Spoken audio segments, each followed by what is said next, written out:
It's about 3/4 of a mile, but it has now reached Main Street here in Drayton. And yes, those are treetops you see behind me. And off to this side is the earthen dike that is keeping this water at bay, keeping it off the streets of Drayton. Now, the river is not expected to crest until Friday, but already Drayton has been evacuated, as well as many towns all the way north to Manitoba, Canada. 50 miles from here, we actually found a town that had very good reason to believe that they would be spared this devastation. But they just learned that they are about to lose to Mother Nature. For the first time, Pembina, North Dakota is surrendering to the river it has fought back for 200 years. 2 weeks of sandbagging to build up the town's protective dike has done little to keep the Red River at bay. The National Weather Service issued a flood warning on Monday. If the river rises to 58 feet as predicted, Pembina will be under 10 feet of water. The news came of the new height prediction, and then we just gave up and started evacuating. Just too much water. As town after town downriver succumbed to the flood, Pembina still hoped their concrete and earthen dike that saved them from the last 4 years of floods would come to their rescue again. Since 1975, it has saved the town, I would say, at least 3 times, maybe 4 times. But already, Hetty Walker, the town's mayor, can see disaster ahead. Let's hope everything will go okay. Water on the other side is already threatening bridges and consuming roads, leaving the town with 24 hours to decide which of a lifetime of memories they should save. Wonder if that can go on our chair. High school students came from the town of Rock Lake, 80 miles away, to help families move. In the face of defeat, this town is pulling together to believe in any small shred of hope. We want to be the town that beat the Red River. That is the history of Pembina. The mayor's husband, Charles Walker's family, has watched floods come and go in this town for 4 generations. Established in 1797 as a trading post on a flat spit of land where the Red River bends, Pembina was surrounded by water on 3 sides and cursed to be a natural floodplain. Yet Pembina managed to survive. This house, threatened by floods 100 years ago, still stands today, where Hetty and Charles Walker live. Now a few of us want to fight it out to the end, and we're going to stick to the end. If it goes under, it goes under.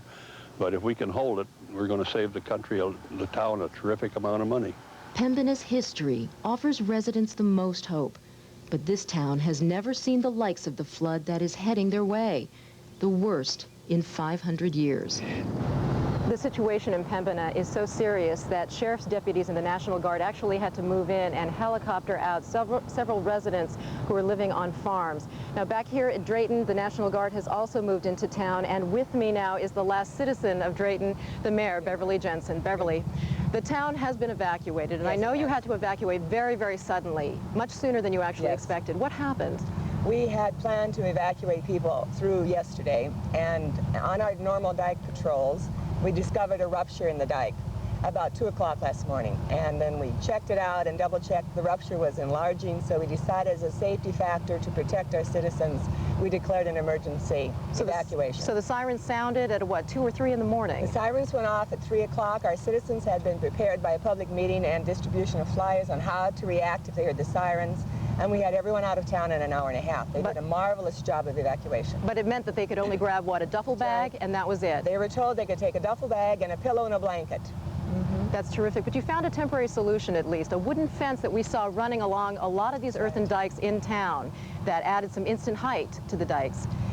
Well, after we had daylight and we looked at the rupture in the dike, it didn't look like it was imminent, so we shored that up and decided we could try to fight one more day and see if we could up our dike with this wooden fence that's been around the entire 2-mile perimeter of the city. Oh, Beverly, we wish you very well. I understand that the residents are going to be able to come back into town to gather some of their more precious belongings. Yes, we're safe today, and we're letting people back in to get their things. Okay, thank you very much. You're very welcome. Good luck. Thank you. As of 10 o'clock tonight, the town of Drayton will be closed to the public, and the National Guard will take over.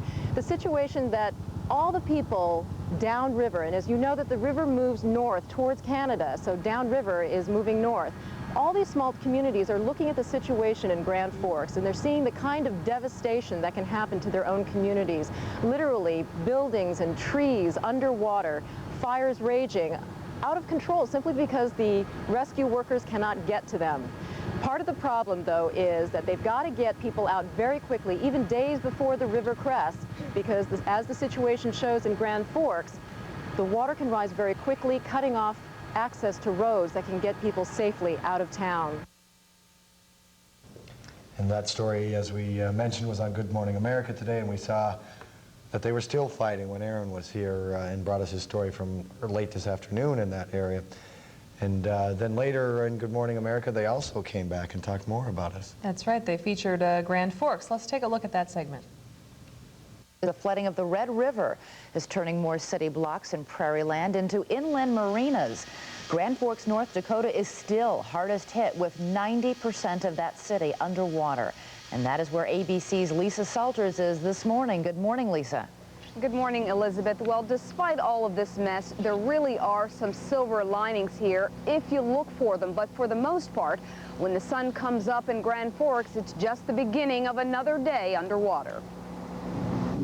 Time appears to be standing still here. The devastation has not changed much over the past several days. Homes still being swept off their foundations by the floodwaters, residents forced to leave everything behind, and authorities still racing to make sure that everyone is safe. Ruth, it's the police department.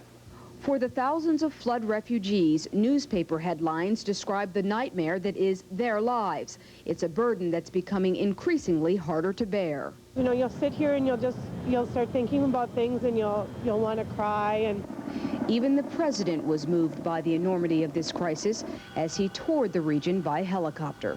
I don't recall ever in my life seeing anything like this. Most of the rest of us can't imagine. We could never imagine facing a flood and a fire and a blizzard all at the same time. And as each day goes by without a significant drop in the water level, new problems arise. The murky water is infested with debris, raw sewage, and the carcasses of dead animals, all of which pose a health risk. But amidst so much hopelessness, there are also stories of triumph here, like the effort to save the most helpless victims of the flood, stranded pets. Kitties! Kitties! A team of volunteers has spent the last few days rescuing cats, birds, and dogs. He made it fine. This entire community has promised to make it too. The floodwaters may have swallowed their city, but not their resolve. But for right now, the immediate future only promises more of the same horrible conditions here. It will be several weeks before the waist-deep water begins to recede, several weeks before residents are allowed to go back to their homes, and even then, many are wondering, what will they have left to go back to? Elizabeth? Some stories of real strength in the face of hardship. Thank you, Lisa. In upper North Dakota, flooding problems are just beginning. The Red River is expected to crest Friday in the town of Drayton. ABC's Carol Lynn is there and joins us live. Carol, after seeing what happened in Grand Forks, folks must be awfully anxious about those approaching floodwaters. Very anxious. In fact, the town of Drayton is now a ghost town, and it may appear that I'm actually standing on a river bank, but I am standing on Main Street, Drayton. Behind me, the river is coming up to Main Street. Right behind me, it's only 4 feet until it actually crests the dike by the town, which lays right here. And as you can see, the streets are completely empty. But we may actually be getting some good news here. And right now, joining me is Captain Melvin Heilman with the National Guard Support Services here in Drayton. Captain, will you please join me over here? Now, you say that the river is still rising, but it's rising much more slowly. Yes, the reports that we're receiving, the level of the river is slowing down. We notice a slower increase in the rise of the river, and the dikes are holding. Good news, and the key is that the dikes need to hold now, that you're not expecting the river necessarily to crest these dikes. They're building them up. They're using a plywood, shoring them up with supports on the side and sandbags in an effort to increase the height of their dikes. And if they hold, Drayton may be saved. You know, what really amazed us on the drive here from Grand Forks is that the flooding seems very sporadic. For example, this is a farmer's field off to my left here, but Main Street is still dry. Yes, and that's due to the diking effort that they have. We actually have further down in Main Street, the dikes are actually built on Main Street in the center there. We've lost some buildings and structures that we're unable to dike around. All right, well, we wish you well. Good luck today. Thank you. Elizabeth, the residents will have until 10 o'clock tonight, and then after that to get their belongings out, completely out, and then after that the National Guard will take over. Again, the flood fight stories shown to you this morning on ABC's Good Morning America.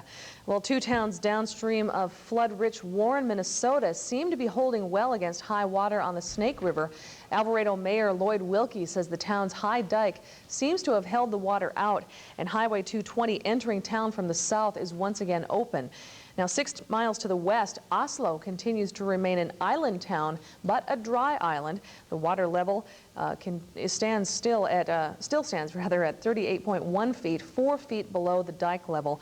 Mayor Ole Soltveldt says that townspeople still can get out of town to the west with a 4-wheel drive. But Highway 1 between Oslo and Alvarado has a washout.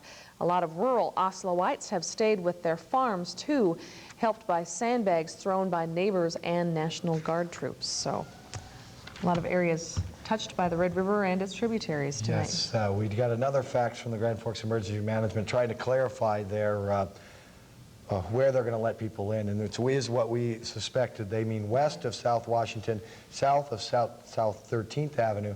The only area in there, the mandatory evacuation there, stretched to Columbia. So if you want to look at it that way, it would be bordered on the north by 13th Avenue South. You would get bordered on the east by Washington, bordered on the south by South 32nd Street, and then on the west by Columbia. So it's that area that fits into that area. We have a map. We're going to get a picture of that. We'll show it to you at the end of the newscast so we know exactly what area we were talking about. But definitely, you are not going to get in east of South Washington tomorrow or Friday. South Washington on that side, there's a lot of water in there still. That's not the area they're going to be able to let people into in the next couple of days. That may take a little longer. The river's going to have to go down more before that becomes opened up. So that's the story. Again, limited access between the hours of noon and 4 o'clock. And for inspecting the damage on your home, you will have limited time, limited access to your homes. Also going through checkpoints. So be ready for that as well. Well, despite a few small showers today, our dry weather has continued. Fortunately, John has our forecast up next.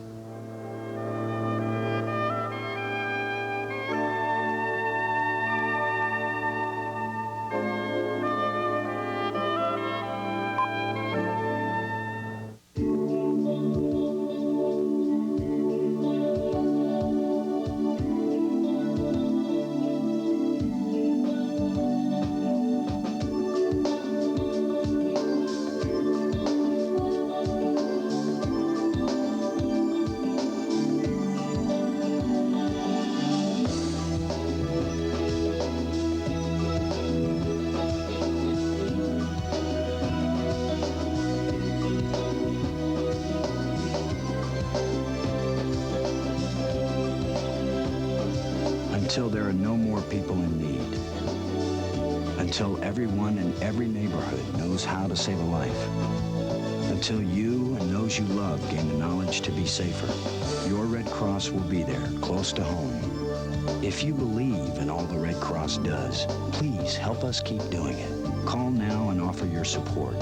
The American Red Cross. Good evening. Pretty nice time of it today. Area high temperatures across the region, mostly in the 50s to around 60 degrees. Satellite view showing some pretty persistent cloud cover scattered about the region. There has been this low-pressure trough out west that has been producing scattered showers. That remained drifting slowly eastward and weakening. And then we had a little weak, not really a disturbance, just a little bit of instability pushing in from northeastern Minnesota that produced some spotty showers across portions of the area this afternoon. Grand Forks, only some passing sprinkles, but other areas have had measurable rain, but all of it has been very, very light rain. 24 hours of radar, you can see the line of showers out west. Watch, though, as this activity works in from Minnesota, and then with the late afternoon heating kind of blossoms, and now it's beginning to fade with the sun going down. Doesn't look like we'll see any more precipitation tonight across the area. The precip echoes that are out there now are basically not reaching the ground. As we can see, the activity this evening fading off tonight. Doesn't look like we'll have any more precipitation, and whatever was out there today was certainly not enough to cause any more flood concerns. Officially 61 at the Grand Forks Airport, 41 was the low. Other reports from Devils Lake, Winnipeg, Fargo picking up 300ths of an inch in a late afternoon shower. We also have Rugby, Grafton, Minot, Cooperstown, highs in the 50s and 60s today. Really delightful spring weather. Valley City had 58, Jamestown 62.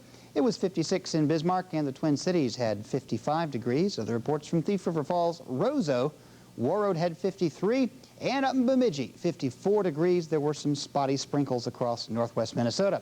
Tonight, big storm in the Rockies. Winter storm warnings out for much of southern Colorado. Winter storm watches out for northern New Mexico tonight.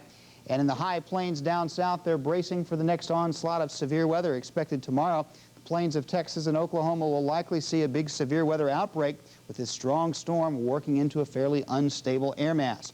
Across the rest of the nation, just isolated showers across the Midwest, a little more steady rainfall here in the middle Atlantic states, but none of this is moving in our direction. The storm track comes in from the Pacific Northwest, down the deep south, and then out through the Atlantic states.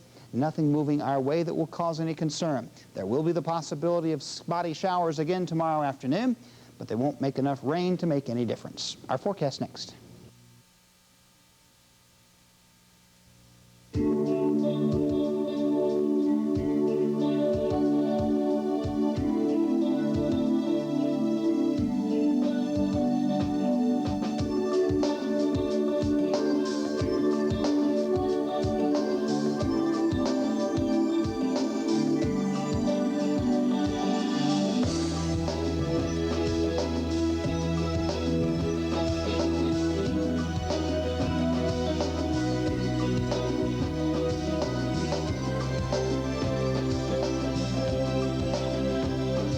Until there are no more people in need. Until everyone in every neighborhood knows how to save a life.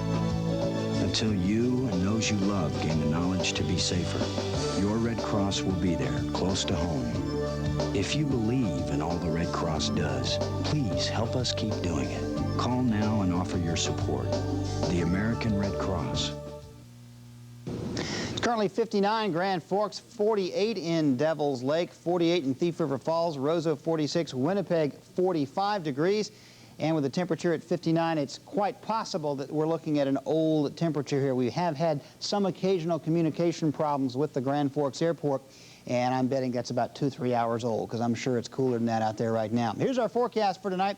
Partly to mostly cloudy skies. The mostly cloudy will be to the Devil's Lake area and westward. The rest of the region just partly cloudy. Tomorrow, partly to mostly cloudy again, and some spotty afternoon sprinkles can be expected.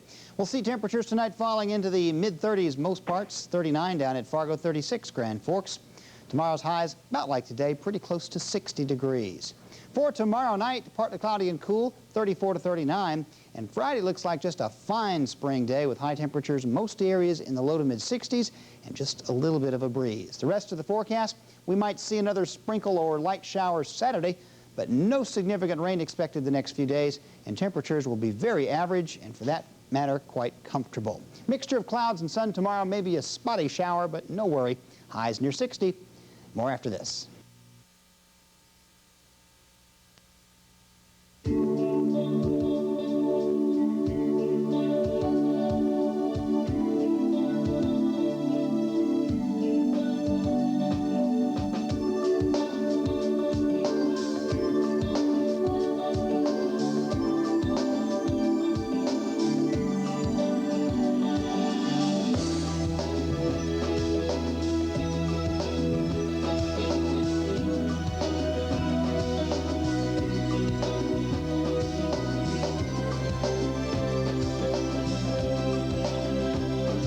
Until there are no more people in need. Until everyone in every neighborhood knows how to save a life. Until you and those you love gain the knowledge to be safer. Your Red Cross will be there, close to home. If you believe in all the Red Cross does, please help us keep doing it. Call now and offer your support. The American Red Cross. Welcome back. Most businesses are closed in East Grand Forks, but a few were fortunate enough to stay open. TS Truck Stop off Highway 2 is one of them. National Guard wanted TS to stay open so they could fuel their trucks. About 300 to 400 people came here on Sunday afternoon to help build a dike that surrounds the building. By Sunday night, the dike was built and TS driveway was raised to keep the dike going. Today it was a little bit slow until they moved the roadblock a little bit further down this way so the traffic would come this way. Paulia says the farmers around the area still enjoy coming to the truck stop for their daily cup of coffee, which they make with water that's brought in by the National Guard. So Well, East Grand Forks Mayor Lynn Stouse made his way to Crookston and Bemidji today to meet with flood victims in temporary shelters there. But even with the mayor gone, the city still needs to perform its duties, even if it means moving. Tracy Kemper toured the new East Grand Forks City Hall and shows how they're doing there. It may not be the City Hall East Grand Forks residents are used to dealing with, but it certainly gets the job done. It was the only place left that we had the room to do it in. There was no other place. Police station and ABTI is about the only buildings left that we could use, and this was just the best location. For temporary use, City Hall is now located at the Comfort Inn on Highway 2. Well, basically, the entire city is going to be set up for a period of time because we have no other place to go. The police department is still functioning somewhat at the police department, but that has a need for improvement also. Everything from finance to the city attorney's office was being set up for residents' convenience. Even the fire department has make-do equipment. There's water throughout City Hall. There's 3 feet of water, 3 or better feet of water in the main fire station. We chased that around for a while and thought we had it licked, but there's just too many drains. You just couldn't stop it from coming in, and it took us over. We were able to get a lot of our stuff out of that main station, but the station 2 where the breach occurred, we're definitely going to need some work out there. Now that the worst has been done to East Grand Forks, city officials can only wait, then keep moving forward. In East Grand Forks, Tracy Kemper, WDAZ, News Center 8. And city officials also want to remind flood victims to register with FEMA and their city, even if they are staying with a relative or in a shelter. And we want to show our map that we used. We pieced a lot of things together over the weekend, and this was our map. We highlighted on it and tried to show you which areas of the city were evacuated. It's as close to what it was as close as we can get, we believe, to what was when it still is under a mandatory evacuation. But the area that is shaded in now, crossed with diagonally with lines, that's 13th Avenue South. Heading south then, and then that's the area that people will be allowed into tomorrow. Again, that's 13th Avenue South, bordered by South Washington Street and Columbia Road, all the way down to 32nd Avenue South. So that is the area, that one squared off area right there that has limited access. Again, hours limited from noon until 4 p.m. for people who want to check the damage on their homes from the flood. Again, as you enter, you will be allowed through checkpoints only. And as you enter the checkpoints, you'll be issued vehicle passes for that day and the time period. So they're keeping a close eye on people coming in, and expect to wait a little while if you are coming through the checkpoints. Again, all residents will be required to leave the area by 4 o'clock in the afternoon. And if you'll remember, though, those were the last 2 or 3 areas put into the mandatory zone. One of the last was 17th Avenue South to South 32nd Street, that block there. One of the last areas put in, as well as that one small area you see that's or surrounded by the white, that's not a mandatory zone. So it starts as we try to get slightly back to normal in our community. So take a look now at a few of the pictures taken in East Grand Forks today. We promise to try and bring you some more of these. If we don't get a chance, if we don't get new pictures tomorrow, we'll rerun these in the morning at some point. These were taken by actually this ends up being the Grand Forks video that we shot today, is it not? Oh, no, I guess you're right. That is the East Grand Forks. We're going to take a look at this. I believe we have about another minute where we can take a look at this destruction. Again, homes tipped off the foundations because of the Red River. Take a look at this. I took a boat tour in Grand Forks today, and the smell of fuel is quite strong. I suppose a lot of homes still have heating fuel in their basements, and so that is mixing in with the water as well. So you have dangerous situations there as well. Something else to worry about, you have a lot of sewage in the water, and the Red is already sort of a murky, muddy river anyway, so it's just an indication of what the cleanup will be in those homes that have cleanup left to do. And we'll leave you with these pictures tonight. We thank you for joining us, and we want to thank our viewers in the Bismarck, Minot, and Fargo areas who are watching us tonight here on News Center 8. And we'll leave you tonight. Thank you for joining us.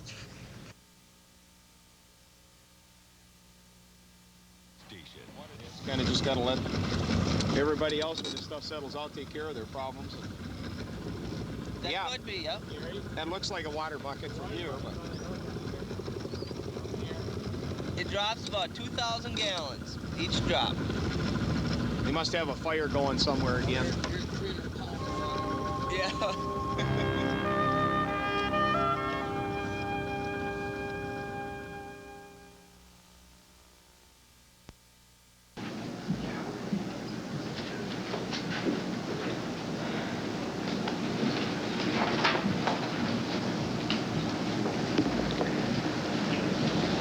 I'm Al Grasser, Assistant City Engineer, filling in for Ken Bean, the Director of Public Works. Just wanted to let people know we're evaluating our area that we had on completing a dike on South Washington Street. We put in about 3/4 of a mile of dike that shut the water off from flowing westerly into the city, and water levels have dropped dramatically in the southwest part of town. To the tune of about 2 to 3 feet. Major success. We saved at least two elementary schools, a high school. When I toured the area a couple of days ago, there was literally 3 to 4 feet of water in the streets, and water was lapping at the foundations of many homes, thousands of homes. Those homes are essentially dry today. There's also several hundred homes that we basically, I think, prevented any damage to. We saved the prevented damage to basically our major retail centers on the south end of town, grocery stores, all of that. So anyway, that's we definitely have a ray of hope here. We do have some success stories to tell. On the other hand, it is going to be a long pull to get things back up and running. One of our top priorities right now is to get the water treatment plant going. Trying to get access to that. The water is still very deep down in that area of town. We're looking at perhaps trying to get some diking around it so we can get it up and running quicker. People do need to realize, though, that it is going to be probably at least a week until the water recedes to a point where we can even get decent access to most areas of the city. It's just going to be a slow rate of decline on the river. And it's going to be several weeks after that before we can get any sort of infrastructure put together to deliver the very basic services. So have patience. It's going to be a long pull, but we'll get there. Thank you.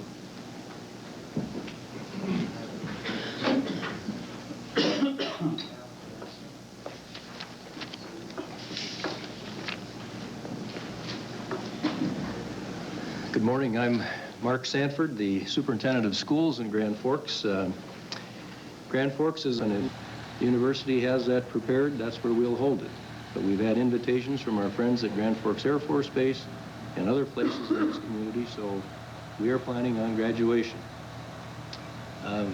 This may not be a big issue at this time to many of us, but we've had questions about proms, which have been postponed, and that's always been an issue for kids and parents to put on as volunteers, and we will be convening advisory groups of students and parents as soon as we have more access to our community to deal with those issues.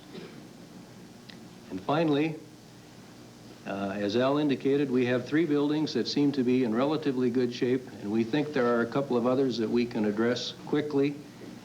So as of now, it is our intention to work very hard on those buildings and to offer our modified summer school program.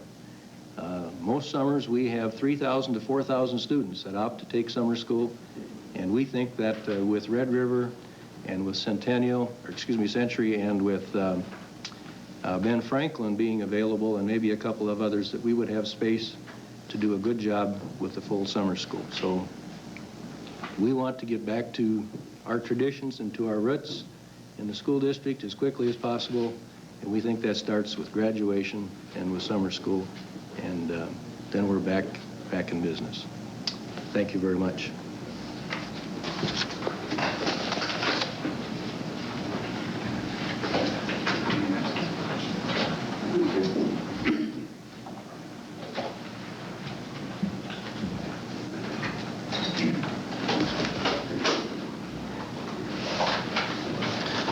Good morning, everyone. I'm Lee Anderson, National Weather Service meteorologist in charge here in Grand Forks. A couple of days to be actually steady rather than just continuing to slowly fall. Some other good news we have is that, to add to what the mayor said, is that the weather has been cooperating, as you know, and at least during the next 2 to 3 days, we're not expecting any precipitation in this part of the state. Scattered showers are possible in the west, but we're not expecting any precipitation in eastern North Dakota, northwest Minnesota this time. Temperatures during the daytime will range from roughly about 55 to 65 degrees. We're working on getting some measurements as far as recession rates go, and our hydrologists are working on that. We'll pass that information to you as soon as possible. So I'll let you know that we've also been seeing, as of course some of the city engineers know and USGS know, that the flow rates that we saw with this flood were incredible.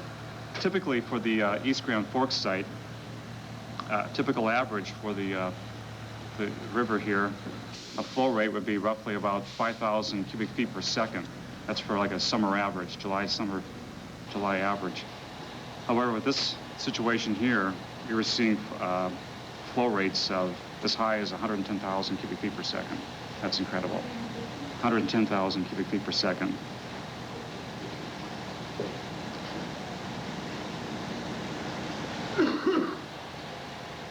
Any questions? Sure. Two parameters that are important for river forecasting is, of course, the depth of the river, as we know, and the other is to look at the amount of water, a volume of water moving past a point in a given amount of time. Cubic feet per second, that is looking at a volume of water flowing past a point in a second, in the sense of one measurement. And as I said, a typical July average reading would be roughly about 5,000 cubic feet per second. And with this flood, we're seeing rates of around 110,000 cubic feet per second. So it's quite a difference. You mentioned that at 7 a.m. today it was 53.6. That's correct. That was 7 o'clock this morning. What was its absolute high? Unofficially, that's a good question. Thank you for bringing that up. Unofficially, the crest was somewhere about 54.1. That's unofficially, because as you know, we lost data. The gauge became inoperable for a short time, but thanks to the USGS, they have repaired that. So we're getting measurements off the gauge now again in East Grand Forks. But at a later time, we will obtain an exact measurement or exact crest and make it official. But unofficially, it looks like the crest was roughly about 54.1 feet. And that occurred what time? I think that occurred sometime yesterday, but I haven't got an exact time. Okay. Can we hold any further questions until the rest of the Certainly. And then we'll be happy to All right. answer. Okay. Fine. Thank you. Thank you. Assistance available to make your home habitable. It's only the amount of money necessary to make that home habitable that is available under that program. So if it takes $3,000 to get your home habitable, that's what's available. There is no income test for that money. And it is based on making the home habitable within a relatively short period of time, 30 to 60 days. If you can't make your home habitable in that period of time or for that amount of money and don't have insurance, you can also qualify for temporary housing assistance.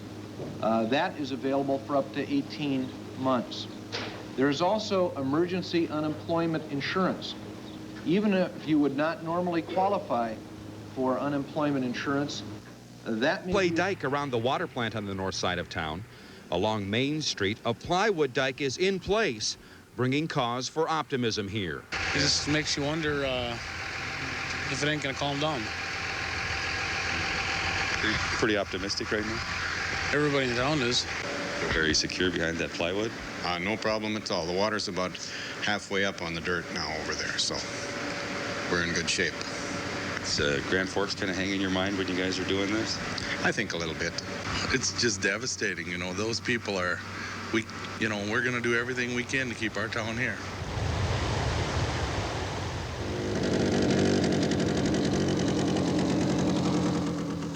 Further north at Pembina, the situation is growing desperate. The town is now completely surrounded by water. This overpass 1 mile south of town is the only dry ground. Enormous guard trucks are being loaded with sandbaggers and driven through 5 feet of water to carry on the fight. Oh yeah, we'll save it if they let us in, but they're only going to take 1 load of people in. They haven't marked the highway. We need some help out here.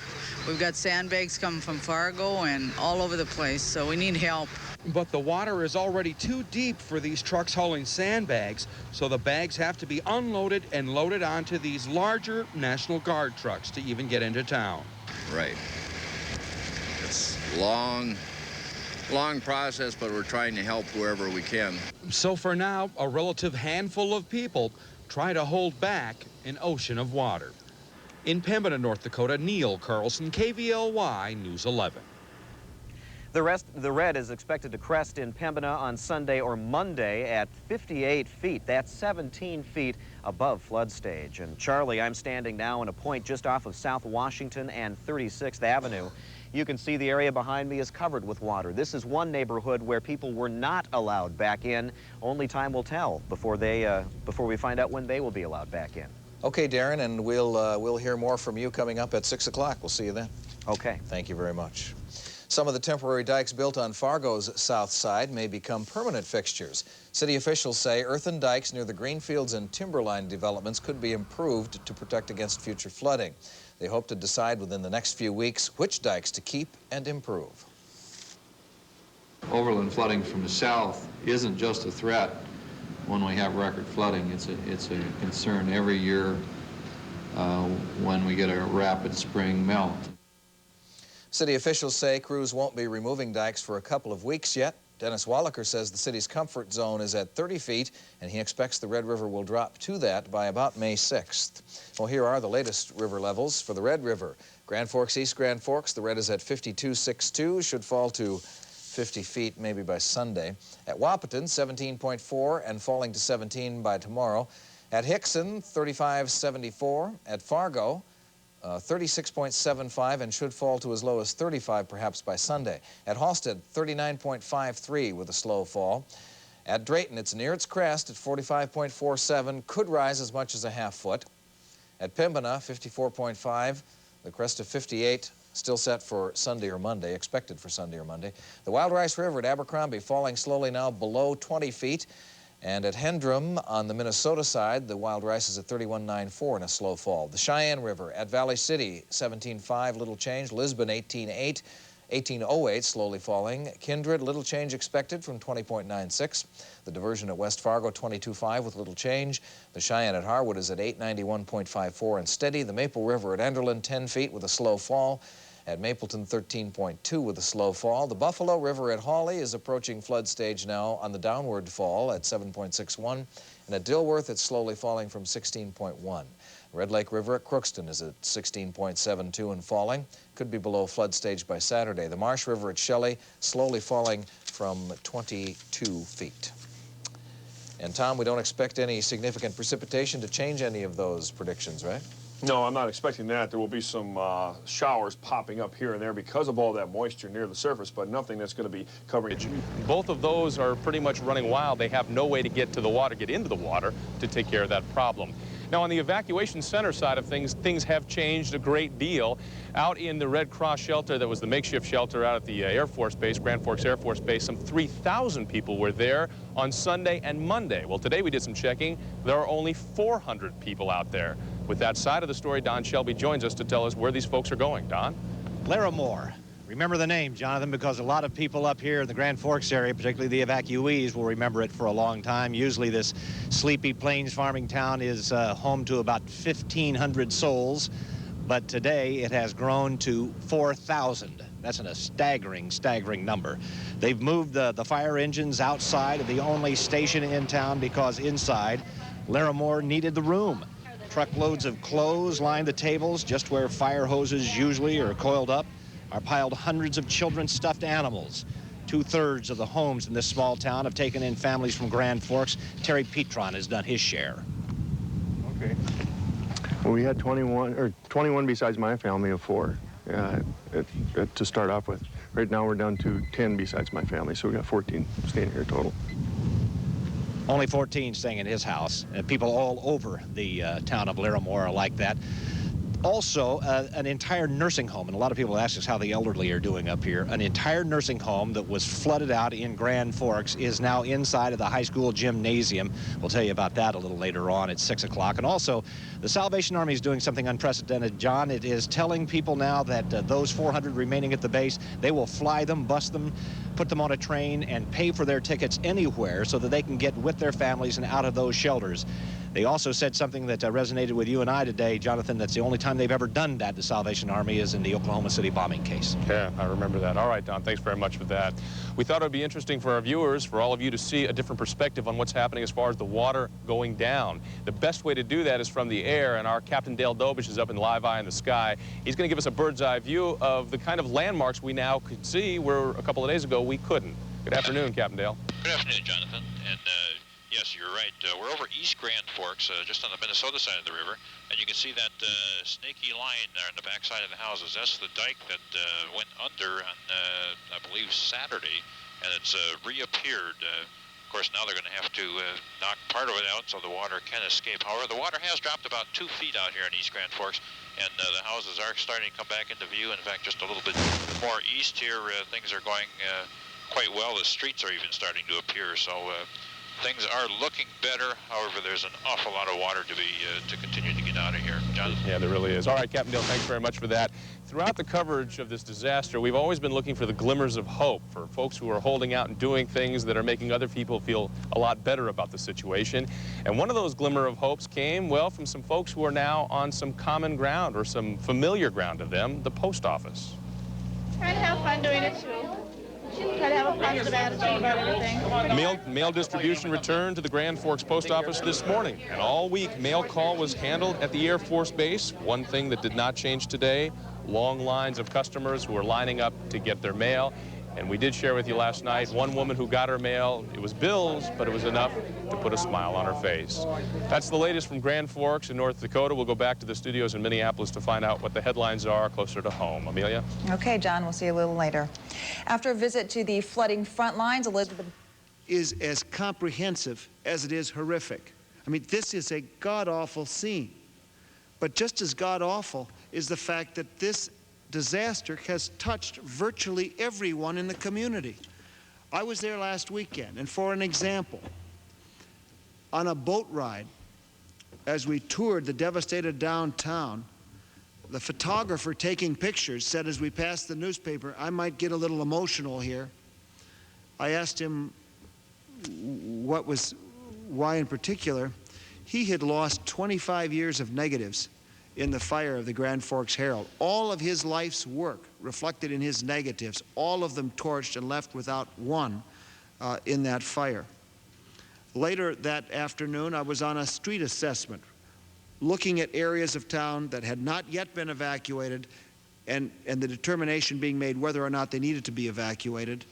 The policeman that was with me on that assessment had already lost his home, and the city attorney's home was subject to imminent threat and has now also been inundated. The mayor of Grand Forks, Mayor Pat Owens, a woman who's shown such tremendous character and courage in the face of this disaster, had, all the while she maintained her public leadership, faced deep personal challenge. She had a 92-year-old father that they couldn't get to leave his house even though he was being flooded. And he finally agreed to leave when they agreed to take his dogs along. Her own house, aside from worrying about her father, was also lost. When I flew out Monday morning from Grand Forks, the people at the Northwest Airlines ticket desk all were unshaven and unshowered, not surprising given the fact that there's no water in Grand Forks. They indicated that to a person, the people at the counter had each lost their homes.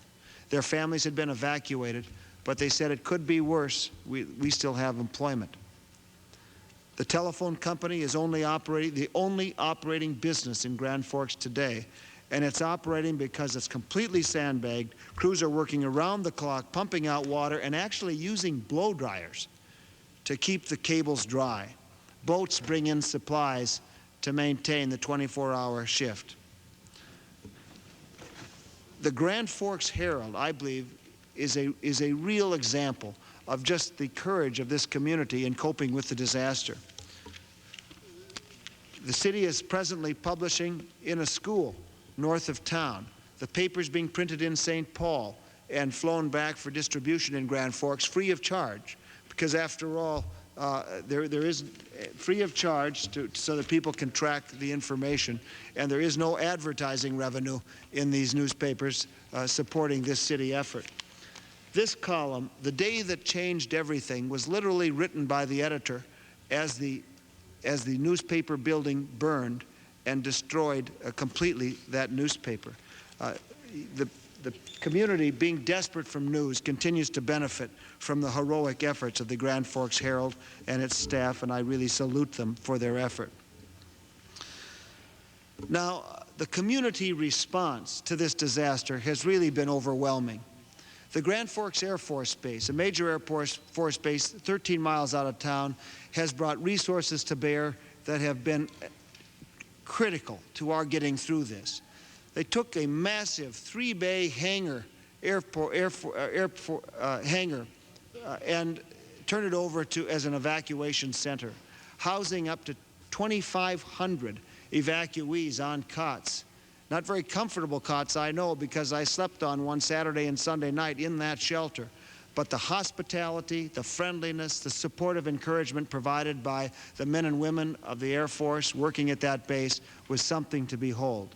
They have done us a tremendous service and shown what an essential part of our community they truly are. Families throughout the region, both in the North Dakota and Minnesota side, have phoned into radio stations with the most unbelievable offers you've ever heard on the air. We have a home. We have room. We have a spare room. We'll take a family. We have a finished basement. We'll offer to house a family for the duration until they can get back into their home. Can you imagine in some of the areas of this country people turning their homes open to total strangers for a period of time that is anything but certain, but could literally run weeks, if not more than a month? Well, that's what happened in great number in North Dakota. And as a result, the number of people having to spend the entire duration of the evacuation period in that Air Force base has now dropped to under 300 as people find more comfortable shelter with friends, relatives, or these wonderful volunteers taking total strangers into their homes and into their families. The mayor, I believe, put in perspective what has happened to Grand Forks.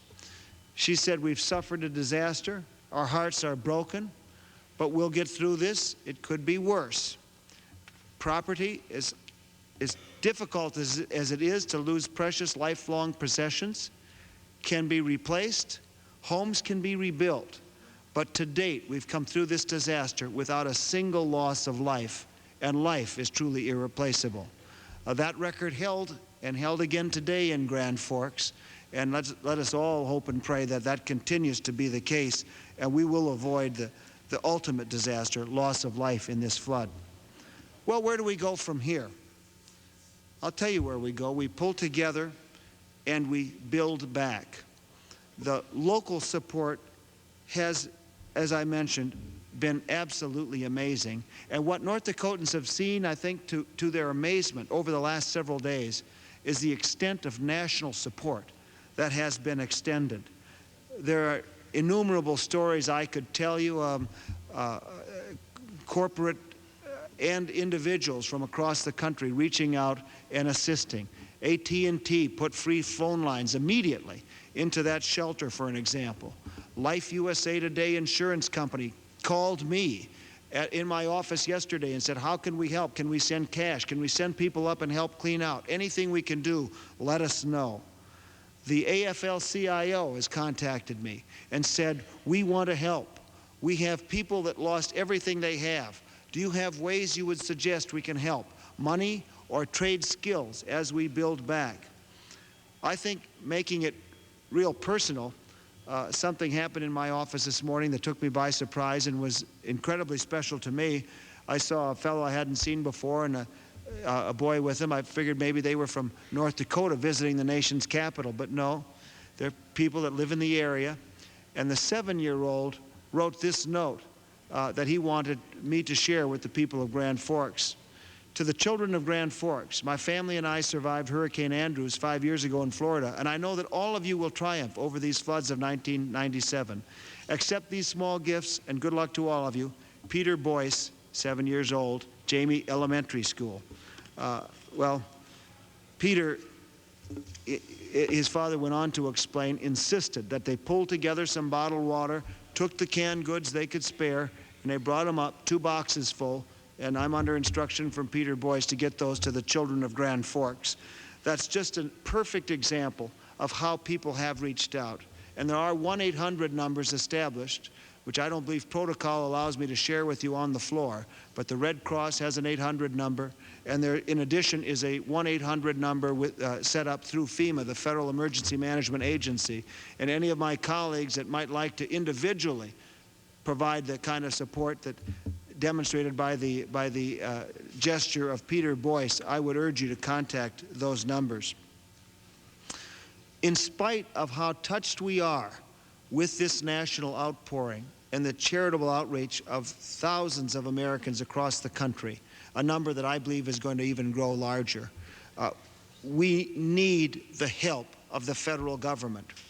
I'll tell you why we need the help of the federal government. It's kind of illustrated by a true story that occurred as the dikes were giving way.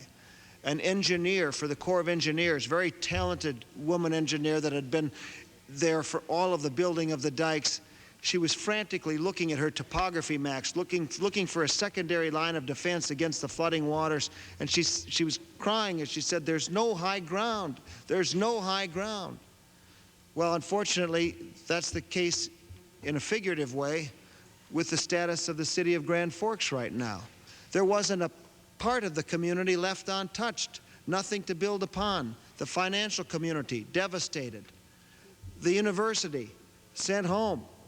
The business community underwater and then aflame. We are going to have to completely rebuild this community, and it's going to take all of our help and all of our work. There have been some wonderful things that have occurred this week. The President came to Grand Forks, North Dakota, and if you could only have seen what he did for the morale of the people spending the nights in the shelter. He told them, "You are not in this alone. We are standing with you." And it meant an awful lot. The President returned, and within 1 day of his return, sent to the Congress an amendment to the supplemental appropriations bill adding requesting an additional $300 million for relief in the Grand Forks area. The House Appropriations Committee marked up this morning, a markup that convened 6 days after the dikes breached. They indicated that they also wanted to help and passed $210 million of relief on the $488 million that was in the additional relief package, bringing the total, not just for Grand Forks, but for North Dakota, Minnesota, and South Dakota, to $698 million. The chairman said it right when he announced to his committee members this morning, this is not enough. More will be required, but we're still assessing the damages, and this is a place to start. Disasters know no partisan lines, and I am very pleased to announce on the floor this evening that Speaker Gingrich will be visiting Grand Forks, North Dakota tomorrow late afternoon, touring the devastation.